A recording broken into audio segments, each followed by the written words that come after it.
طلا از دیرباز در تاریخ بشر یکی از اعظم نمادهای ثروت و قدرت بوده است. این فلز گرانبها همواره توجه انسانها را به خود جلب کرده و به عنوان یکی از اهمیت‌های اقتصادی بزرگ شناخته شده است.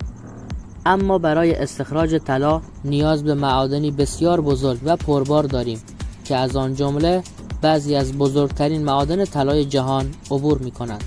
معادن طلا یکی از مهمترین منابع استخراج معدنی در جهان هستند. کشورهای برتر تولید کننده طلا شامل چین، استرالیا، روسیه، آمریکا، کانادا و پرو هستند. بزرگترین معدن طلا در جهان معدن طلای مورنتائو است که در ازبکستان واقع شده است.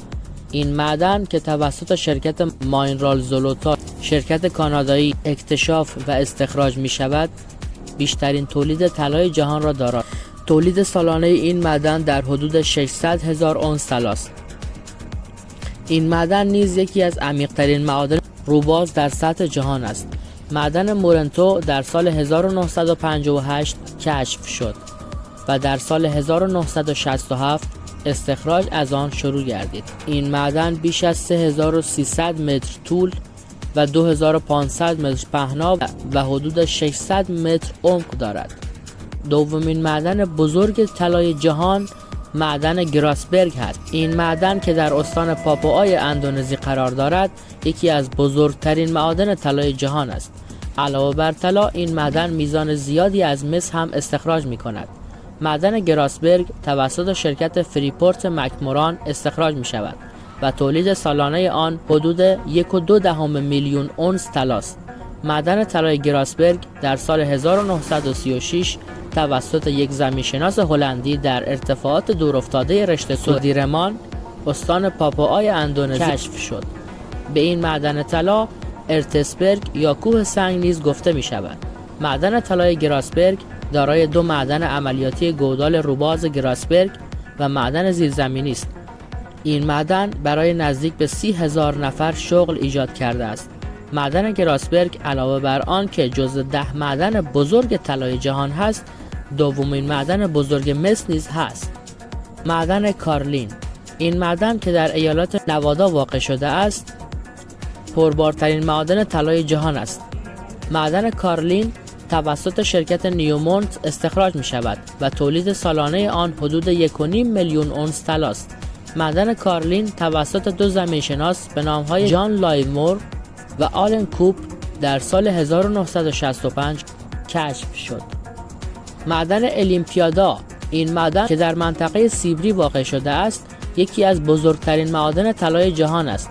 معدن الیمپیادا توسط شرکت پولیوس استخراج می شود و تولید سالانه آن حدود 1.1 میلیون اونس طلا است که استخراج از آن از سال 1996 آغاز شده است. این معدن در حال حاضر بیش از نیمی از کل طلای تولید شرکت دارای این معدن را تامین میکنه.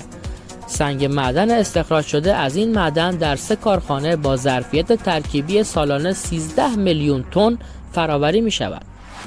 نوبت به معدن کورتز میرسه. این معدن هم در ایالات نوادا واقع شده است. یکی از مهمترین معادن طلای جهان به شمار میره. معدن کورتز توسط شرکت باریک گلد استخراج می شود و تولید سالانه آن حدود 1.1 میلیون اونس طلا است. این معدن شامل 2 عمل استخراجی روباز و زیرزمینی است و رتبه 8 رو در میان بزرگترین معادن طلای جهان داره. معدن طلای بدینگتون. این معدن که در ایالات استرالیای غربی واقع شده است یکی از بزرگترین معادن طلای جهان است. معدن بدینگتون توسط شرکت نیومونت استخراج می شود و تولید سالانه آن حدود 0.8 میلیون اونس طلا است. معدن پوئبلو ویخو. این معدن که در جمهوری دومینیکن واقع شده است یکی از بزرگترین معادن طلای جهان است. معدن پوئبلو ویخو توسط شرکت باریک گلد استخراج می شود و تولید سالانه آن حدود 0.7 میلیون اونس طلا است. اولین استخراج از این معدن در سال 2012 آغاز شده است. این معدن توسط شرکت پوئبلو ویخو دومینیکن اداره می شود. معدن کیبالی. معدن کیبالی که در کنگو واقع شده است یکی از بزرگترین معادن طلای جهان به شمار میره. معدن کیبالی توسط شرکت رنگ گلد استخراج می شود و تولید سالانه آن حدود 6 میلیون اونس طلا است. معدن لیهیر، این معدن که در کشور پاپوآ گینه نو واقع شده است، یکی از بزرگترین معادن طلای جهان است. معدن لیهیر توسط شرکت لیهیر گلد استخراج می شود و تولید سالانه آن حدود 0.5 میلیون اونس طلا است. طبق آزمایشات انجام شده، اغلب سنگ‌های استخراج شده از این معدن نسوز هستند و قبل از بازیابی طلا توسط یک روش شستشوی معمولی با استفاده از اکسیداسیون فشار تصفیه می‌شوند. یک سایت معروف درباره معدن لیهیر می‌نویسد: لیهیر به دلیل این واقعیت جالب است که بر روی یک دهانه آتشفشانی خاموش شده فعال زمین‌گرمایی با بارندگی سالانه بسیار زیاد قرار دارد.